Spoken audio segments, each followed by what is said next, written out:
Bonjour à toutes et à tous. Je vais vous présenter pendant 45 minutes quelques exemples d'actions mises en place par des grands groupes. C'est bien de fermer la porte. Je ne sais pas pour vous parler du pacte de PME, une association qui a été créée il y a maintenant 2 ans et qui regroupe 49 grands comptes.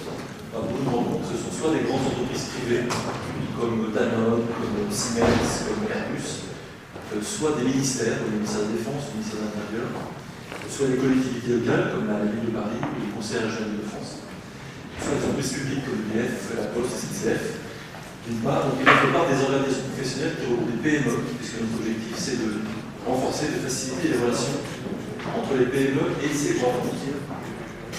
Avec l'approche un petit peu élitiste, on est sur une approche qui n'est pas une approche de discrimination positive. Il ne s'agit pas de dire qu'il faut plus travailler avec les PME parce que c'est politiquement correct.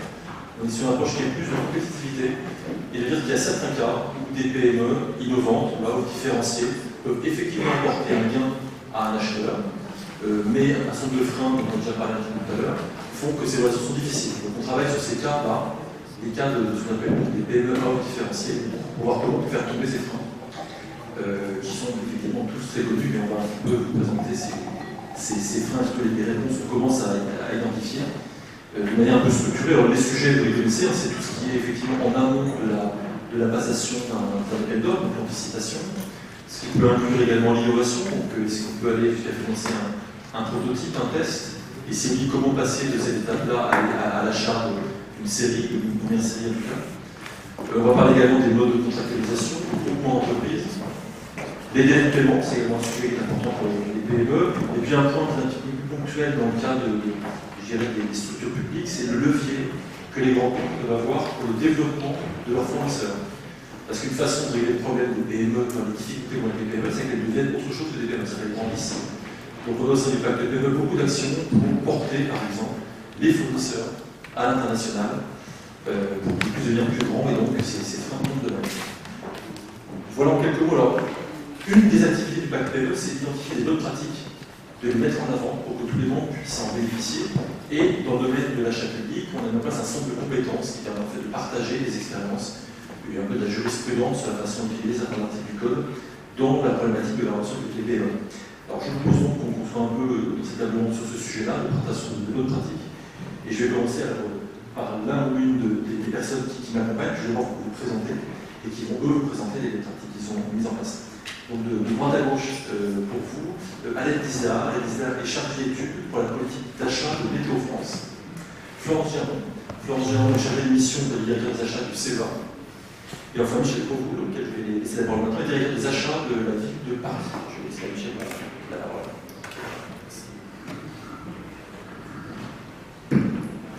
Merci. Donc je sais pas si tu vas m'interroger aussi sur les PME en particulier.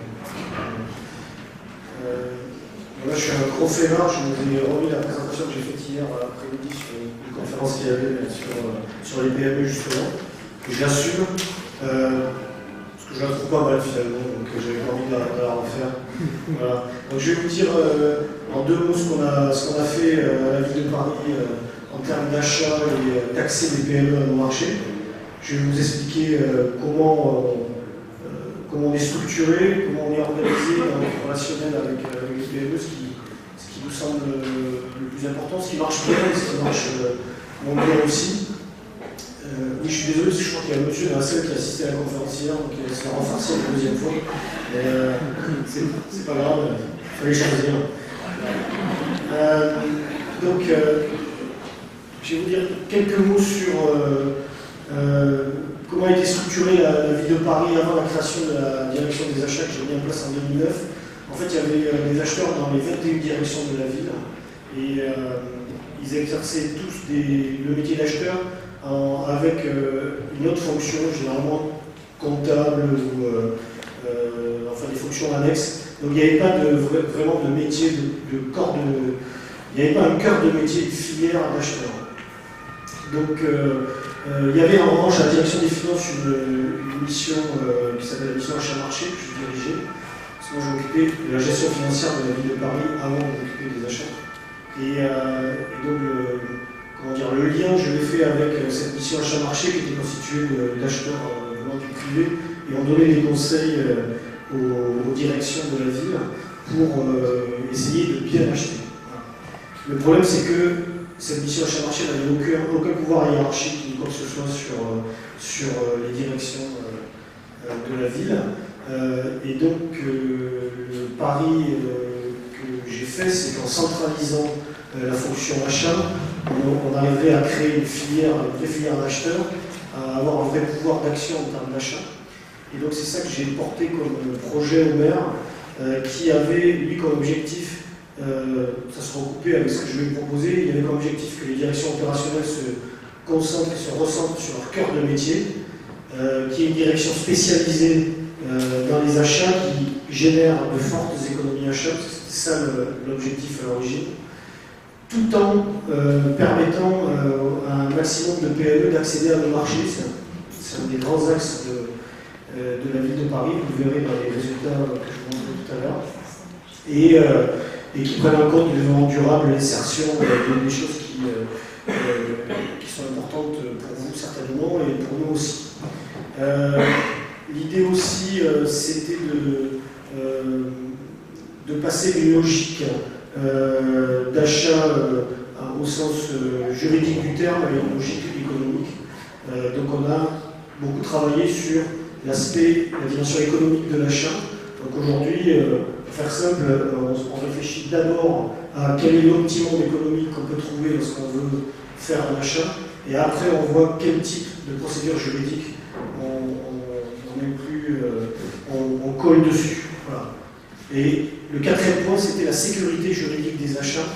Donc aujourd'hui, moi j'ai la chef du bureau des marchés, qui est une grande spécialiste juridique donc, de l'achat, qui est à la tête d'une équipe qui conseille, et fait pas seulement du contrôle, elle est aussi conseil en amont, et je l'intègre dans les équipes projet achat, pour sécuriser l'acte d'achat, qui est aussi un objectif très fort que nous a donné le maire de Paris.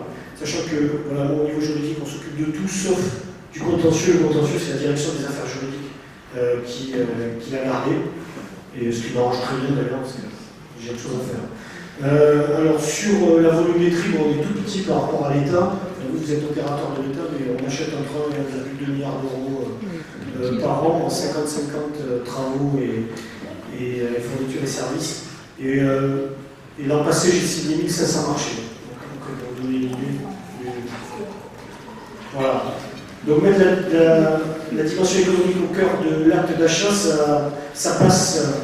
Alors, ça passe d'abord par une professionnalisation du métier. Donc, c'est vrai que toutes les personnes qu'on a intégrées à la direction des achats, elles ont toutes suivi un parcours de formation assez hard, entre guillemets, sur les techniques d'achat.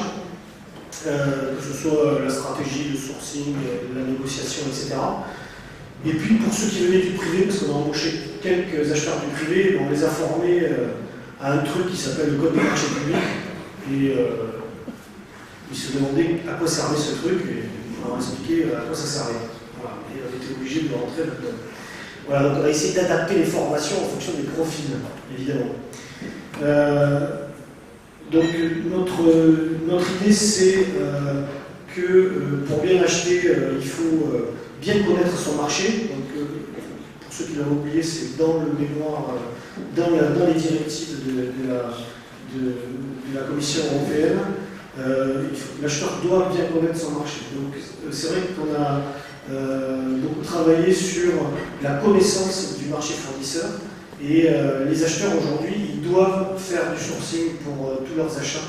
Et ils sont aidés en cela par une cellule que j'ai créée au sein de la direction qui est dédiée au sourcing et aux échanges avec les entreprises.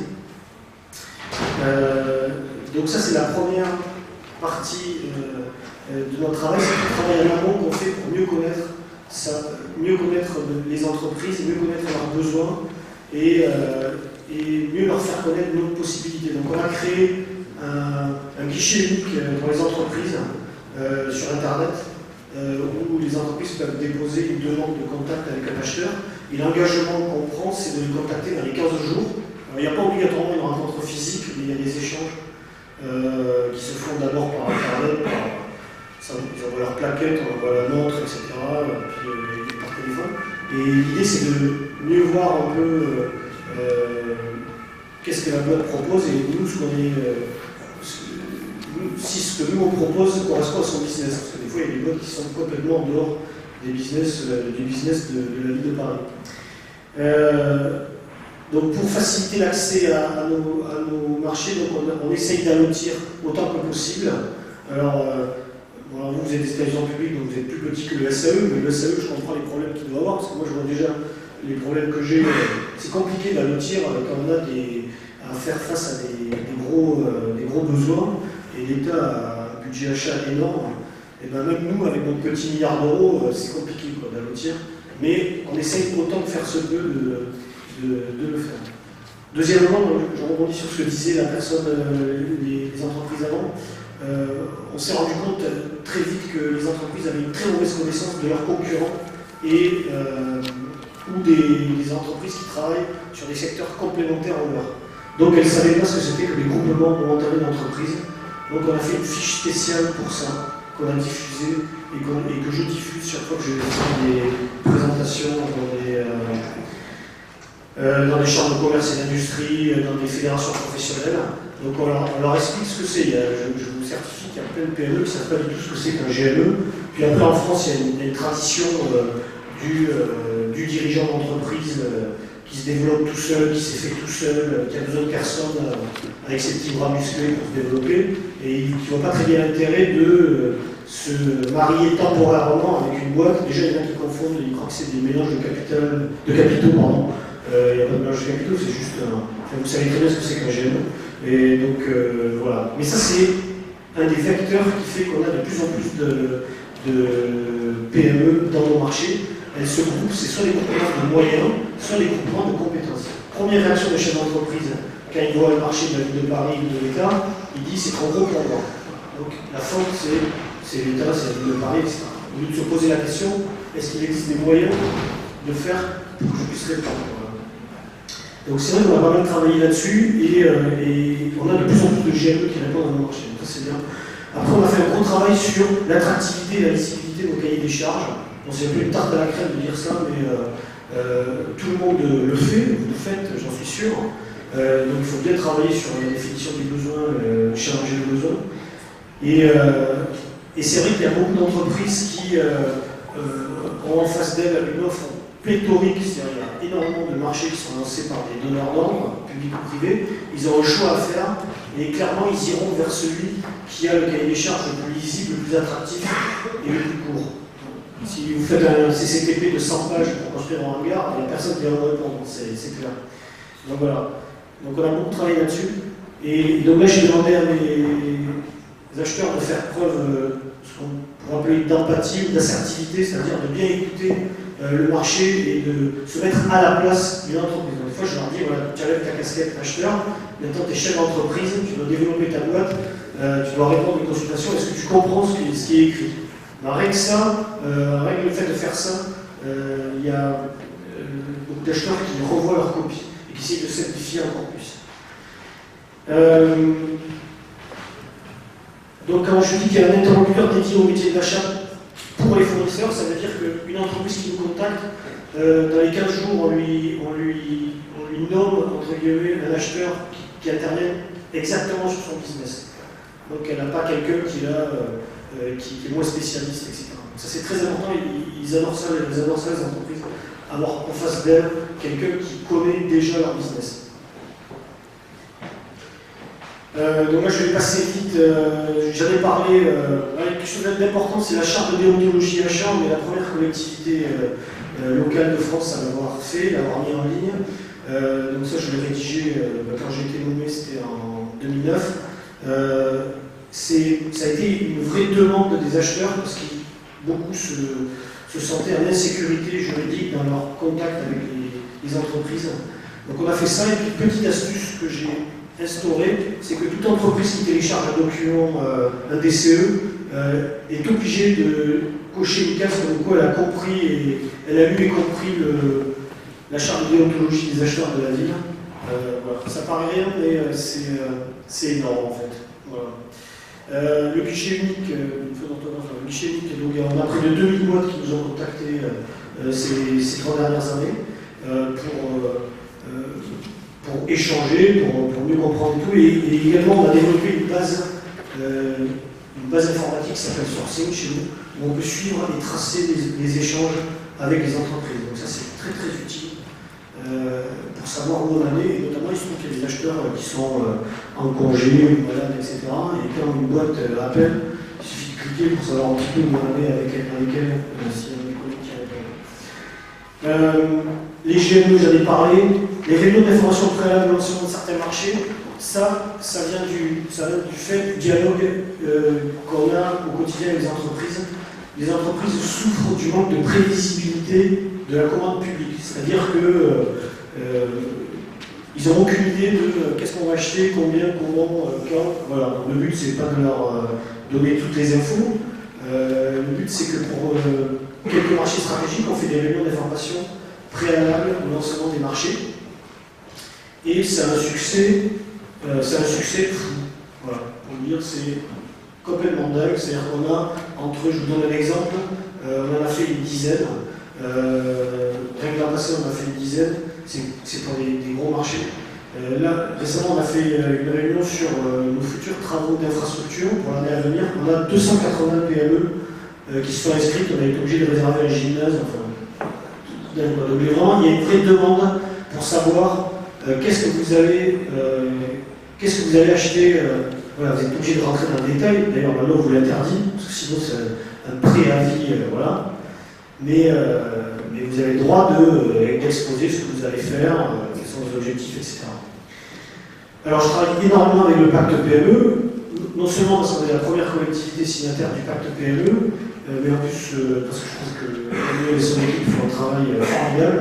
Et avec l'équipe du pacte PME, on organise ce qu'on appelle des MET, donc des meetings, des speed dating, appelez ça comme vous voulez, où on a, en fait, chaque boîte a à peu près, je sais plus, 20 minutes pour présenter son business, et tout ça est très bien organisé. Et on travaille aussi beaucoup avec la CCI de Paris, voilà, et puis moi j'envoie même des acheteurs participer à ce genre de meeting en province, c'est des trucs qui sont réalisés par des CCI notamment, pour rencontrer un maximum d'entreprises. Notre but, c'est d'attirer le plus d'offres de qualité possible sur le marché. L'outil informatique de sourcing, j'en ai parlé, c'est bon.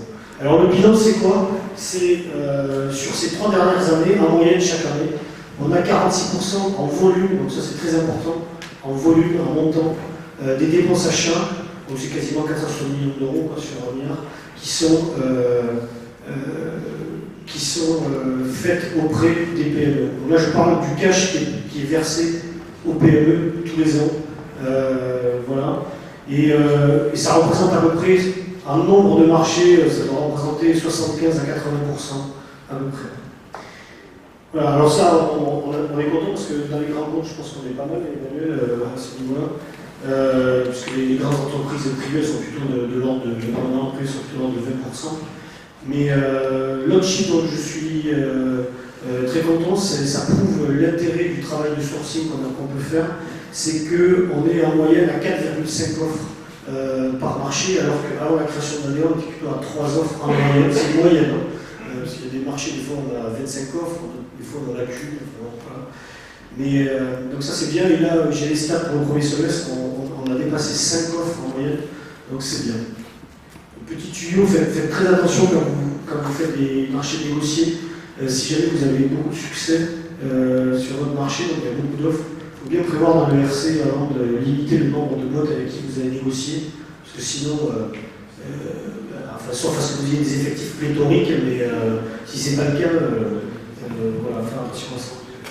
Alors le taux d'infructueux, il a baissé, mais il n'est pas encore, à mon goût, suffisamment faible, donc on est à 5% au lieu de 8% avant la création de l'ADA. En revanche, le maire vous avait fixé 5% d'économie achat chaque année sur ce qu'on achetait, et en fait on a fait 14% chaque année depuis 3 ans. Là je parle des marchés récurrents, et des marchés pour lesquels donc ces économies, donc voilà, on avait une offre à 100, on a à 86, l'économie d'achat c'est 14, voilà. Mais après, tout dépend de la politique de consommation, de maîtrise des consommations qu'on met en place. Parce que mettre en place une politique d'achat sans travailler sur la politique de maîtrise des consommations, c'est une expression, mais c'est un peu du pipeau, parce que vous pouvez tout dévorer vous pouvez faire dévorer vos économies d'achat par une consommation immodérée. Voilà. Et l'autre point sur lequel je n'ai pas le temps de parler aujourd'hui, parce que c'est très complexe, et il faut beaucoup de temps, c'est les économies d'achat sur les travaux. Et ça, c'est très compliqué. Voilà. C'est très compliqué, personne n'a trouvé la martingale, parce qu'en fait, comme vous le savez, sur les travaux, les entreprises peuvent se refaire énormément par les avenants. Donc, il faut avoir une vraie politique de maîtrise des avenants. Il se trouve qu'à Paris, on achète non seulement des fournitures et services, mais aussi des travaux. On est en plein dedans. Et on y arrive à faire des économies d'achat. On négocie énormément, enfin, jusqu'à 5 millions d'euros, c'est ce que la réglementation nous autorise. Ça nous permet de mieux préciser les besoins aussi. Et puis la négociation, ça permet aussi d'éviter des coûts qu'on aurait eu si on avait fait un appel d'offres. Parce qu'il y a des choses qu'on voit à niveau pour avoir un appel d'offres. Alors les achats responsables, en fait on a compté le nombre de fois où on avait eu des clauses d'achat responsables dans le marché. Et au début de l'ADA, donc il y a 3 ans, c'était à peu près 25%. Aujourd'hui on est à 34%. Donc on essaye, autant que faire se peut, de mettre des clauses d'achat responsable, et on essaye d'améliorer le taux d'exécution des ETP pour l'insertion sociale. C'est quelque chose de compliqué parce qu'on peut mettre des clauses tant qu'on veut pour l'insertion sociale sur certains marchés qui s'y prêtent, mais si on ne vérifie pas que c'est exécuté, ça ne sert à rien de mettre des clauses.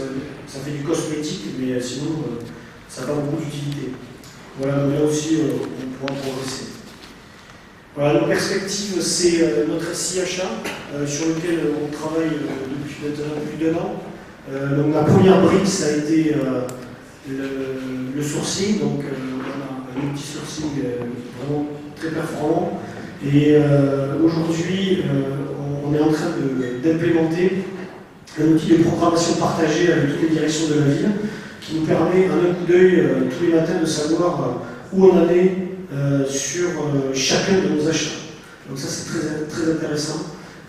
Déjà, ça permet de programmer dans le temps et puis de regarder si on ne peut pas faire de la mutualisation sur des achats transverses, etc. Ça nous permet de voir si les marchés sont à l'outil ou pas, quelles sont les perspectives en la matière.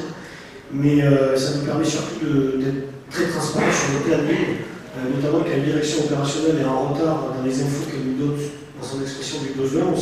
On sait d'où vient le retard et où est-ce que le retard vient de l'acheteur, etc. Donc ça, c'est quelque chose de très utile. Et en 2013, on aura notre e-procurement, donc la partie appro du SIHA. L'idée, c'est en fait, on va tout mettre sur catalogue électronique, ça c'est pour nos fournitures et services, en travaillant sur des catalogues restreints, évidemment, de manière à ce que les personnes, les utilisateurs, achètent d'abord des marques de distributeurs et pas des marques voilà, qui coûtent 10 fois plus cher. Et voilà, donc pour nous c'est très important, cette partie maîtrise des dépenses de consommation est très importante. Sur l'innovation, pour terminer, donc, on anime, il se trouve qu'on a des labos dans des services techniques de la ville qui travaillent aussi sur la veille économique, donc on n'est pas en concurrence avec eux, on travaille en bonne intelligence. Je peux vous donner un exemple concret, par exemple, quand j'envoie 2 acheteurs à Polytech à Lyon, ils y vont avec 1 ou 2 ingénieurs de la direction de la propreté, et puis on se partage le boulot, c'est-à-dire qu'on ne va pas avoir les mêmes boîtes, et en fin de journée on se rend compte des boîtes qu'on a rencontrées. Voilà. Donc il ne faut pas interdire à quelqu'un d'opérationnel de faire entre guillemets du sourcing, c'est-à-dire que lui, ça l'intéresse de savoir, il est prescripteur, donc ça l'intéresse de savoir quelle est l'évolution de l'état de l'art. Voilà.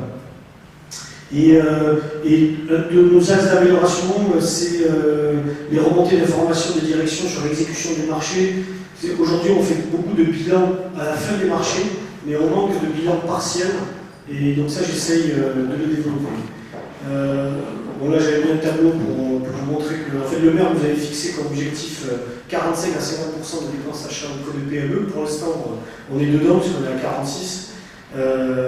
Voilà. Et 80% de la dépense est faite auprès des PME franciliennes. Sachant qu'on a aussi des contrats avec des entreprises ailleurs qu'en région de France et également à l'étranger. Donc c'est un bon moyen de dynamiser l'offre. Il y a des entreprises étrangères qui nous contactent et donc on regarde ce qu'elles font, puisqu'on est européen, on est parisien, mais aussi européen. Voilà, l'organisation interne de la DA, j'ai pas le temps. Merci.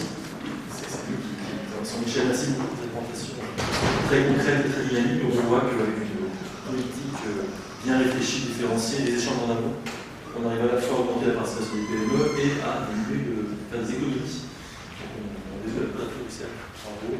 Tu as donné avec l'innovation, on va en parler un petit peu, peut-être avec Florence Jeanne au CEA. On va également parler de sujet déjà.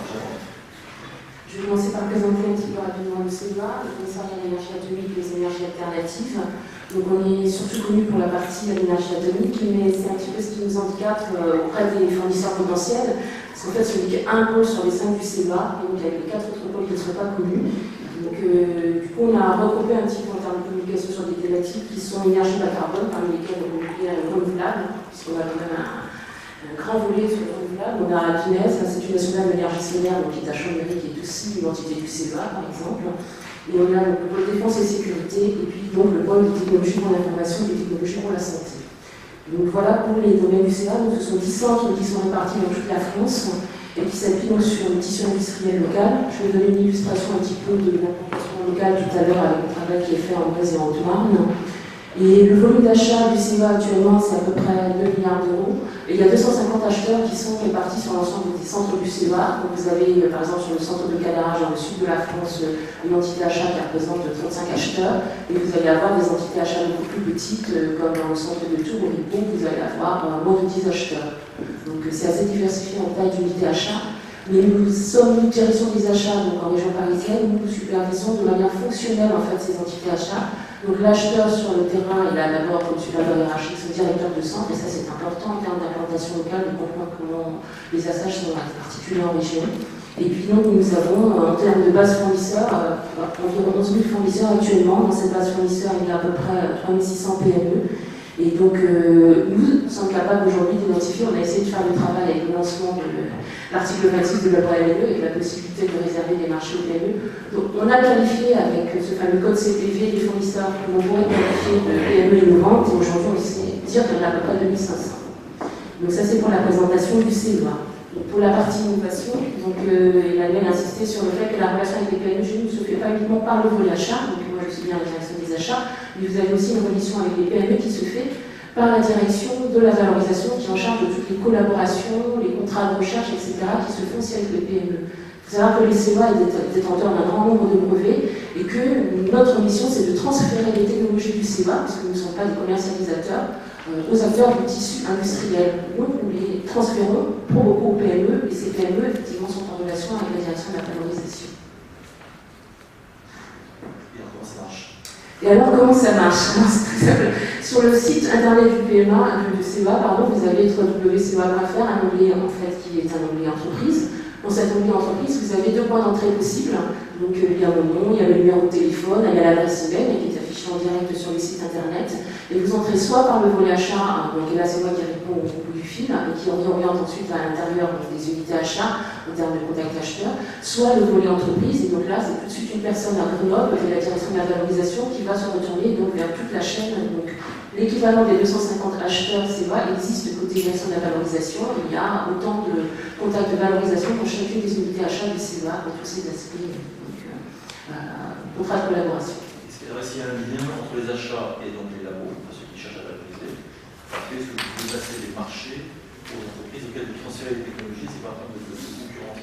Alors là, il y a un problème, n'est-ce pas, qui se pose. Alors, le CEA est lui-même créateur de PME, de start-up, à travers la direction de la valorisation, des start-up qui sont issues de la recherche du CEA. Et la grande difficulté que rencontrent ces start-up, c'est quand elles veulent vendre la technologie qu'elles ont réussi à mettre au point, et bien, nous, direction des achats, en fait, on ne peut pas avoir un traitement préférentiel vis-à-vis de ces sociétés. Et c'est vraiment un obstacle, entre guillemets, nous ne sommes pas soumis au code des marchés publics, nous sommes soumis quand même aux contraintes de l'achat public, et le traitement préférentiel étant exclu, nous aimerions bien voir ce verrou levé en l'occurrence. On parle, parce que je pense que certains d'entre vous sont concernés par cette problématique. Bon, c'est un sujet de progrès, on peut rentrer en détail si vous voulez, des façons d'avancer néanmoins. Alors, d'autres exemples de politiques PME mises en place par le CEA, le montage de l'équipement, etc. Voilà, donc là je vais revenir sur ce qui est fait en Meuse et Haute-Loire. Donc en Meuse et Haute-Loire, dans le contexte, nous sommes dans l'accompagnement économique d'entreprises de ce territoire. Alors je sais qu'il y a un collègue de l'Andra qui doit être dans la salle, enfin j'ai vu son nom sur la liste, je ne sais pas si je le vois là, donc il connaît très bien la problématique, n'est-ce pas? Donc ces entreprises doivent bénéficier d'un accompagnement économique pour pouvoir travailler avec l'ensemble des acteurs du nucléaire que nous sommes, donc CEA, EDF, Areva. Et il se trouve que ces entreprises ne connaissaient absolument pas les contraintes qu'elles devaient remplir sur le plan technique, sur le plan effectivement de la réglementation, pour pouvoir travailler avec chacun de ces acteurs. Donc nous avons fait un travail qui a commencé en 2007. Donc l'idée est de faire d'abord beaucoup de pédagogie sur les problématiques achats de chacune des entités que nous sommes. Donc nous, CEA, nous leur avons expliqué tout ce qui était la directive 2005, la déclinaison, en fait, la transposition dans notre code de passation du marché CEA. Et puis c'est également de les amener à monter en compétences et d'arriver à définir parmi des entreprises qui ne connaissaient rien au nucléaire, qui étaient pour beaucoup dans le domaine de la chaudronnerie, etc., comment elles pouvaient devenir des acteurs. Donc déjà acquérir toutes les certifications nécessaires pour travailler dans le domaine du nucléaire. Donc ça a été un énorme chantier. Également, apprendre à travailler ensemble, puisque ce sont en Meuse et en Haute-Loire essentiellement beaucoup de petites entreprises. Donc on parlait de la thématique du groupement, donc on leur a expliqué ce que c'était de travailler en groupement. Et on a même été jusqu'à les conduire à créer aujourd'hui deux GIE, parce que la problématique des acheteurs, c'est très simple. Quand on voit la surface financière, tout simplement des entreprises qui se présentent, elles ne leur confient pas les marchés. Donc, aujourd'hui, les deux GIE en question sont venus répondre en fait à ces thématiques sur des stratégies techniques très précises. Alors nous, on a travaillé en partenariat avec les entités territoriales, c'est-à-dire les CCI, etc. Ce sont elles qui ont mis à disposition sur leur financement tous les experts, etc. Mais nous étions là pour leur expliquer en fait tout le contexte technique et les thématiques spécifiques du nucléaire sur lesquelles elles pouvaient se positionner dans l'avenir, donc des thématiques comme le démantèlement par exemple, qui est une thématique d'avenir pour le domaine du nucléaire. Alors, on avait un autre sujet, c'était aussi en aval, l'effet de levier que peut avoir le fournisseur du CEA sur le développement international. Alors oui, sur le développement international. Alors, l'effet de levier. Alors, il y a des personnes qui me posaient des questions sur tout à l'heure le groupe de travail renforcement fournisseur. Donc j'avais aussi déjà abordé ça parce que le contexte international est aussi à vous évoquer. Nous sommes en train de travailler avec le pacte PME, donc nous sommes des collaborateurs de longue date avec le pacte PME, vous avez grandi avec nous aussi. Sur l'idée qu'un fournisseur, donc comme on est contraint au niveau de la réglementation, on ne peut pas le favoriser nous en interne, c'est d'essayer de donner le maximum de visibilité auprès des autres grands comptes qui peuvent exister. Donc ça, on le fait dans le cadre du groupe de travail qui existe. Donc l'idée, c'est d'avoir deux fournisseurs pour commencer dans l'opération pilote que l'on a identifié, que l'on promeut auprès, on parraine d'une certaine façon auprès des autres grands comptes pour qu'ils deviennent aussi fournisseurs des autres grands comptes. Donc ça, on va dire, c'est un petit peu du portage entre guillemets au niveau national. Et on va dire qu'on fait la même chose aussi au niveau international. Donc là, je vais vous citer une petite expérience que l'on a eue récemment. Donc, le CEA travaille au Kazakhstan. Il faut dire que même si on n'a pas de filiale à l'étranger, on est quand même relativement présent au niveau international. Alors, on ne vous dira pas tout, parce que c'est l'agriculture du sucré. Donc voilà, je vais évoquer en tout cas la thématique des PME. Donc le CEA a fédéré les PME françaises, donc là je lis, pour répondre à un appel à projet de construction d'une usine de lingots de silicium. Donc là on est dans la thématique énergie renouvelable, tout ce qui est énergie solaire en fait, pour la production de panneaux solaires au Kazakhstan. Et le CEA a ainsi donc positionné l'offre française à l'export sur toute la chaîne de production de ces panneaux solaires photovoltaïques, et elle a positionné ces PME sur d'autres marchés annexes donc au Kazakhstan. Donc c'est ce que l'on fait. Il y a beaucoup de sujets effectivement au CEA auxquels là, je reconnais les thématiques qui ont été abordées par l'entreprise informatique tout à l'heure. C'est très difficile d'avoir accès à une partie des acheteurs du CEA, notamment ceux qui sont positionnés dans les directions des applications militaires. Mais ça n'empêche qu'il y a beaucoup de PME qui travaillent avec ces entreprises. Donc là, un exemple au Kazakhstan, on ne parle pas déjà sur des applications militaires, mais une illustration. Merci beaucoup pour ces trois exemples, trois facettes de la relation entre compte et PME. On va dire les galettes Lisa du Météo-France. Nous commençons peut-être par l'innovation. Donc l'innovation, c'est deux parties, on a déjà un peu parlé tout à l'heure du PME. C'est le financement des prototypes, des tests, et puis après, les premières acquisitions, produits et services, et voir si les groupes peuvent aller ensemble. Oui, comme la météorologie impliquant des compétences très particulières dans des domaines précis, avec des développements technologiques très pointus, pour notamment des missions basses comme l'observation sol d'altitude, Météo-France a besoin d'un certain cadre de prototype, d'expérimentation, et pour ensuite convertir cette expérimentation prototype en série. Et donc, en ce qui concerne l'accès des PME innovantes, Météo-France a pu, grâce à une veille technologique très poussée, parce qu'en fait, donc là, en reprenant les termes de la société Bacity tout à l'heure, qui disait l'importance du chiffrage du périmètre du projet, la prévention des besoins et la réponse en adéquation. Et cette adéquation offre-et-demande, elle est possible que si donc, il y a cette connaissance du niveau technologique atteint et de l'état de l'art et de l'offre face aux besoins de l'acheteur. Donc, ce que je voulais développer, c'est que parfois, cette veille technologique, donc, qui est préconisée dans la circulaire du 10 février 2012, où il est écrit exactement se documenter sur l'état de l'art, sur les principaux fournisseurs pour susciter la concurrence, elle peut aller jusqu'à tester des produits ou des services de la société. Là, par exemple, ce qu'a fait Météo-France avec plusieurs PME industrielles françaises, et avec au final donc, la conclusion d'un marché.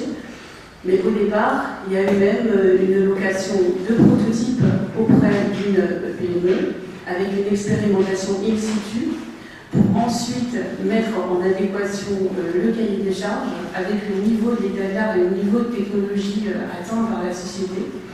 Et en plus, comme ce sont des secteurs de niche où vous avez une offre industrielle non seulement très pointue, mais hétérogène et peu développée, parce que c'est pas des produits météorologiques, on ne peut pas dire que c'est quelque chose qui est produit en masse. Donc, cette expérimentation s'est avérée indispensable, et ça s'est passé sur deux domaines, donc des systèmes de radiosondage automatique, l'achat de radiosondes, et puis également des stations et des systèmes de collecte. Je ne sais pas quelle radio en direct. Je ne sais pas si on peut. C'est bon, vous entendez? L'expérimentation était financée par Météo-France. Alors, il y a eu des MAPA de location de prototypes, payés par Météo-France, pour préparer un grand marché, donc, et qui a abouti au choix d'une PME. Et donc, ces deux grands marchés, ces exemples de succès, en fait, ont abouti en partie grâce à cette veille, cette connaissance de l'état de l'art, effectuée par les ingénieurs dans ces domaines-là. Et donc il y a une remise en concurrence à l'issue de la part. C'est-à-dire, oui, alors là, après les MAPA, donc il y en a pas eu un seul, il y en a eu plusieurs, il y a eu le gros appel d'offres, et à la fin, la PME s'est trouvée classée première au niveau technique, comme sur le prix, et a même permis, en fait, de mettre fin à une situation plutôt monopolistique d'une grande société. Voilà. Ça, c'est clairement des sujets qu'on rencontre régulièrement, c'est quand on passe de la phase de prototype à l'achat. C'est-à-dire que, tout à l'heure, comment est-ce qu'on fait une compétition et le partenariat des essais en termes d'innovation pour pouvoir ensuite les poser plus tard, mais c'est ça. attendu. Un des deux marchés, c'était un test de prototype, et après, le marché lui-même, c'était des commandes donc, de série. Et l'autre marché, c'était dans le sein même du marché, il y avait l'achat de prototype, une série pilote, et ensuite la commande de ce qui est opérationnel. Là, vous avez un exemple concret. On avait tout à l'heure avec Michel de politique d'allotissement. On n'a pas de politique commune à mettre en place en interne tout à l'heure. Pour les France, il y a des choses précises sur le sujet dont tu peux parler. Alors, on a réussi à faire rentrer donc, sur certains marchés publics des PME. Et justement, cette veille aussi permet de bien découper les lots en fonction des capacités de l'offre que l'acheteur trouve en face de lui. Parce que d'accord, c'est facile à lotir, mais à lotir comment, pourquoi, pour quel domaine, pour quelle prestation. Et à partir une des sociétés qui a maintenant remporté un gros marché au départ, elle est rentrée sur un petit lot, elle a fait ses preuves, et puis elle a aussi pu développer ses premiers services. Et ensuite, elle, sur un autre marché, elle s'est présentée pour un lot plus important, et puis donc l'histoire a continué. Et là, comment est mise en place cette politique d'investissement? La radio fonctionne par la question de l'accent.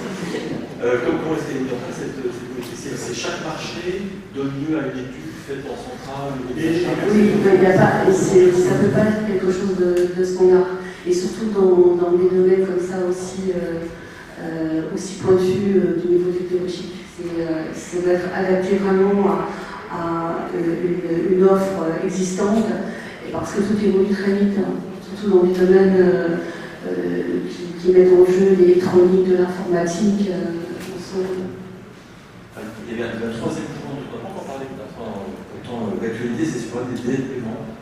Qu'est-ce qu'on peut dire de Météo-France sur le sujet? Alors justement, ça fait partie aussi puisqu'on a adhéré en 2007 au pacte PME, ça fait partie de notre plan d'action vis-à-vis du pacte PME qu'on respecte, avec l'évaluation aussi de part d'achat auprès des PME qui est évaluée par MC. D'ailleurs, je vais l'envoyer il y a 2 jours le fichier. On a lancé en 2010 un effort particulier sur les délais de paiement. Alors, avec une optimisation de circulation des documents à joindre au paiement des marchés, procès-verbaux, ordre de service, l'accélération de la procédure de service fait, une mise en œuvre d'une analyse et d'un diagnostic du circuit, facturation, mandatement, paiement, dans les services ordonnateurs et comptables, et en concertation avec l'agent comptable principal et les agents comptables secondaires, parce que nous sommes déconcentrés. Nous avons nos forces à Toulouse, une force principale de 1000 personnes, et nous avons 7 directions interrégionales, 4 directions outre-mer, et puis la direction 300 personnes à Paris.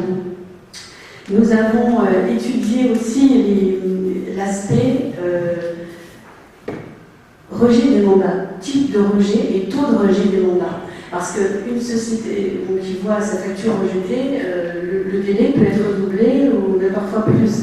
Donc, ce n'est pas bien sûr le cas le plus fréquent, mais tout ce qui peut être fait pour raccourcir les paiements est bienvenu.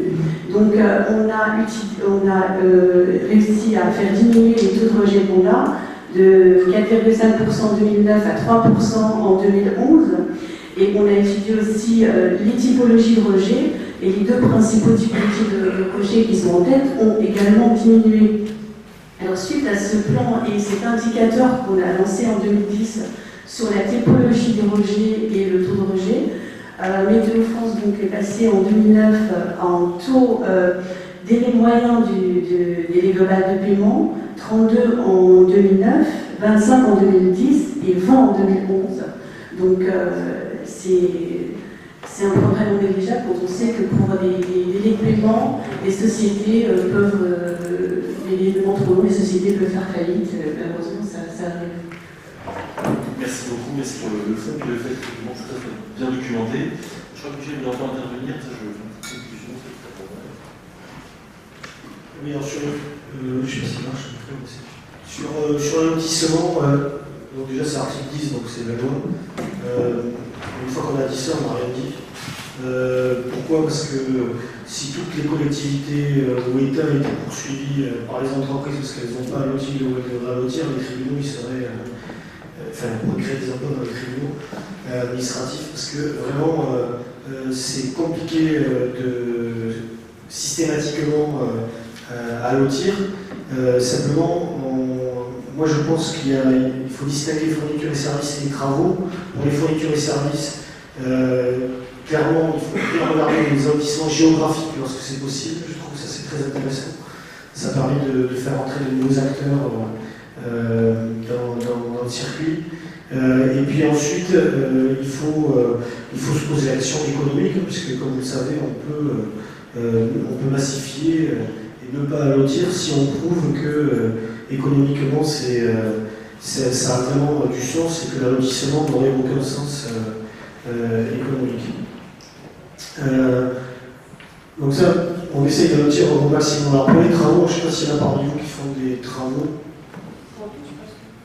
Non? Tout le monde fait des travaux? D'accord.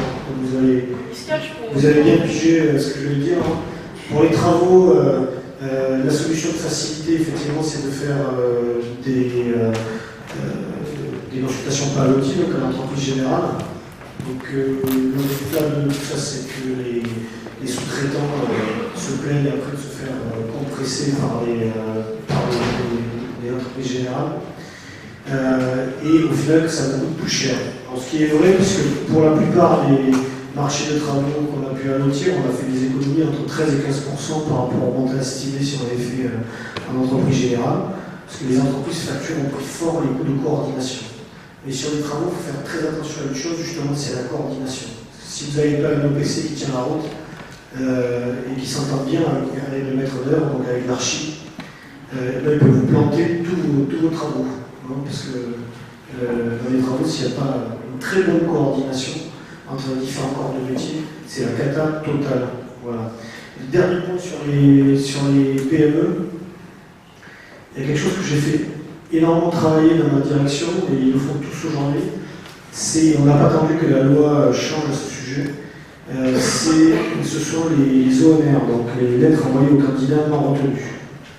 Alors, je vais être très direct. Ça ne sert à rien, passez-moi l'expression, de s'emmerder à faire du sourcing. Si, lorsqu'une entreprise vous répond, qu'elle fait l'effort de vous répondre, et si elle n'est pas prise, que évidemment ça peut faire arriver, si vous ne faites pas l'effort pour lui expliquer clairement, en appelant un chat, pourquoi elle n'a pas été retenue. Voilà, vraiment, sinon ça sert strictement à rien. C'est-à-dire que la boîte qui vous répond, et donc elle n'est pas prise, si elle reçoit un courrier format A4, qui lui dit t'as pas été pris, le gagnant il a eu 10, toi t'as eu 7, et puis je vais pas te dire pourquoi, parce qu'en gros ça m'emmerde de te dire pourquoi, ou alors deux phrases civiliques où on comprend strictement rien, du style ta valeur technique elle était quand même légèrement meilleure, moins bonne que l'autre, le type il ne reviendra jamais.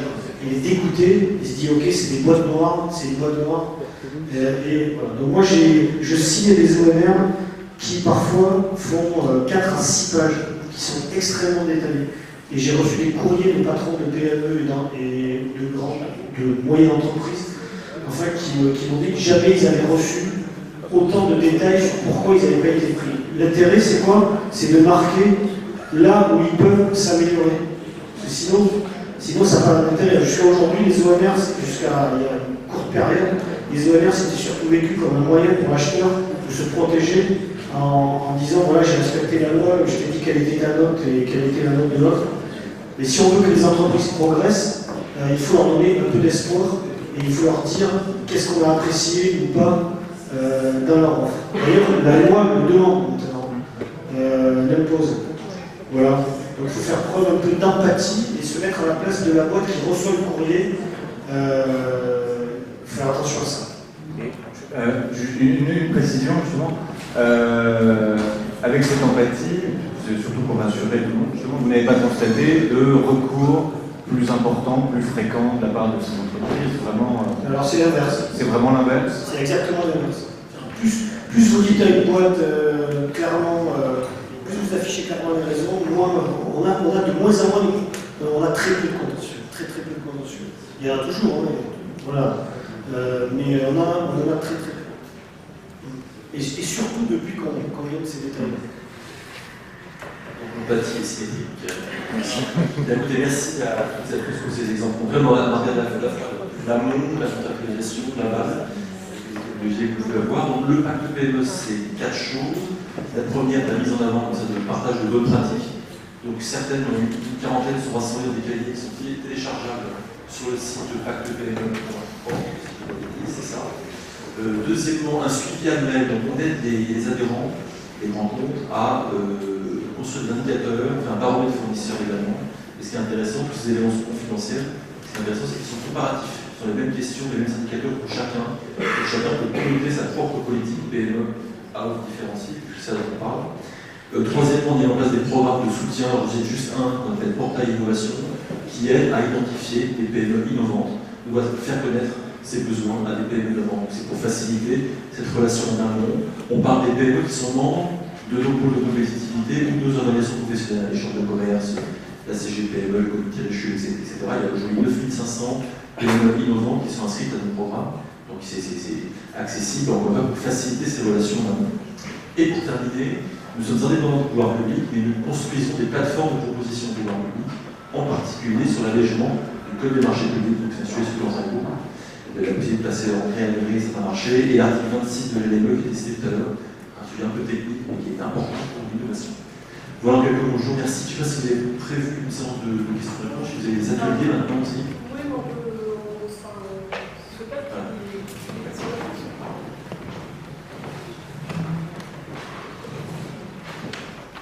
Est-ce qu'il y a une réaction moins intense sur l'ensemble des sujets? Oui.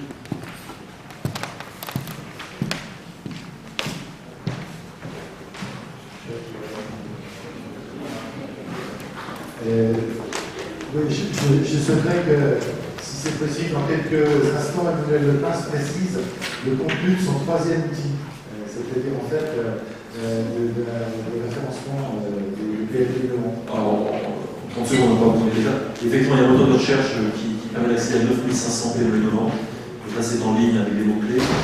On peut faire des appels à compétences, c'est-à-dire que si les fiches qui nous sont remontées ne sont pas suffisamment explicites, on peut partir à la recherche d'entreprises sur la base de vos thèmes à vous.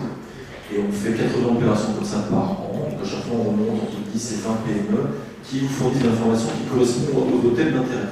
Encore une fois, on est bien en amont de l'expression de besoin.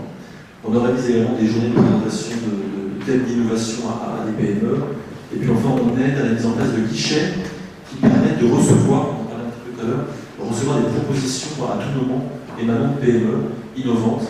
Donc pas mal de rencontres, certains rencontres ont créé ce type de guichet. Le risque est d'être un peu débordé par le succès, donc nous filtrons les propositions qui sont remontées pour être sûr que ce sont des propositions qui sont en adéquation avec les thèmes d'intérêt des grands comptes ciblés, notamment grands comptes, et donc c'est générique. Et pour terminer, donc les pôles de compétitivité peuvent mettre en avant des PME. C'est un peu la préqualification. Donc bien sûr, ce n'est pas un critère de sélection neutre, évidemment, mais ça permet de voir un peu plus clair et voilà, dans cette innovation verte.